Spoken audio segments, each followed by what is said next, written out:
Clip number 1534۔ اس clip میں آپ قرآن پاک کی سورہ طور کی آیت نمبر 29 سے 31 تک کی تلاوت، ترجمہ اور تفسیر قرآن صراط الجنان سماعت فرمائیں گے۔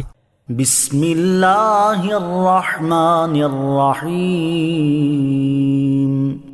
ترجمہ، اللہ کے نام سے شروع جو نہایت مہربان رحمت والا ہے۔ فذکر فما انت بنعمت ربک بکاہن ولا مجنون۔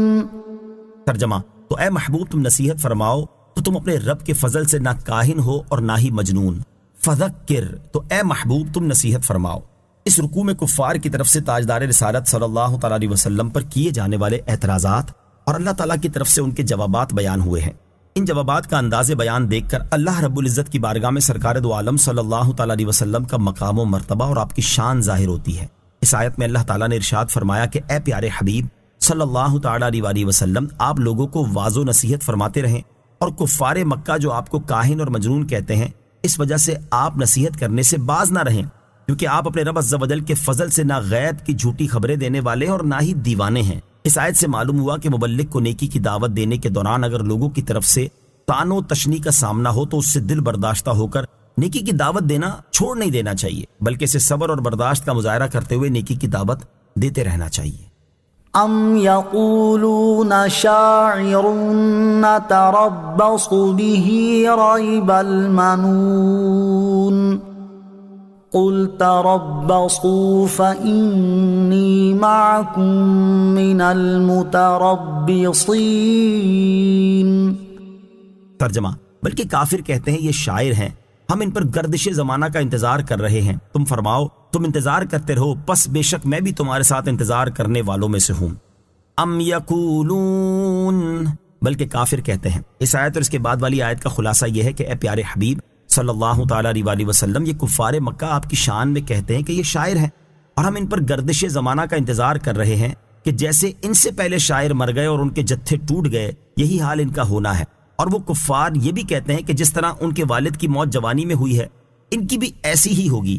تو اے پیارے حبیب علیہ الصلوۃ والسلام، آپ ان سے فرما دیں تم میرے انتقال کرنے کا انتظار کرتے رہو، اور میں بھی تمہارے ساتھ انتظار کرنے والوں میں سے ہوں کہ تم پر اللہ تعالیٰ کا عذاب آئے۔ چنانچہ یہ ہوا، وہ کفار بدر میں قتل اور قید کے عذاب میں گرفتار کیے گئے۔ تاجدار رسالت صلی اللہ تعالی علیہ وسلم پر کفار کے اعتراضات اور اللہ تعالیٰ کے جوابات۔ اللہ تعالیٰ نے قرآن پاک میں اور مقامات پر بھی سید المرسلین صلی اللہ تعالی علیہ وسلم پر کافروں کے ایسے فضول اعتراضات کو دفع کرتے ہوئے آپ علیہ الصلوۃ والسلام کے مجنون، کاہن اور شاعر ہونے کی نفی فرمائی ہے۔ چنانچہ جنون کی نفی کرتے ہوئے ارشاد فرمایا کہ ما انت بنعمت ربک بمجنون۔ ترجمہ، تم اپنے رب کے فضل سے مجنون نہیں ہو، اور ارشاد فرمایا وما صاحبکم بمجنون، اور تمہارے صاحب مجنون نہیں۔ شاعر اور کاہن ہونے کی نفی کرتے ہوئے ارشاد فرمایا کہ انہ لقول رسول کریم وما هو بقول شاعر قلیلا ما تؤمنون ولا بقول کاہن قلیلا ما تذکرون تنزیل من رب العالمین۔ ترجمہ، بے شک یہ قرآن ایک کرم والے رسول سے باتیں ہیں، اور وہ کسی شاعر کی بات نہیں ہے۔ تم بہت کم یقین رکھتے ہو، اور نہ کسی کاہن کی بات ہے، تم بہت کم نصیحت مانتے ہو۔ یہ قرآن سارے جہانوں کے رب کی طرف سے اتارا ہوا ہے۔ اور ارشاد فرمایا ہے وما علمناہ الشعر وما ينبغی لہ ان هو الا ذکر وقرآن مبین۔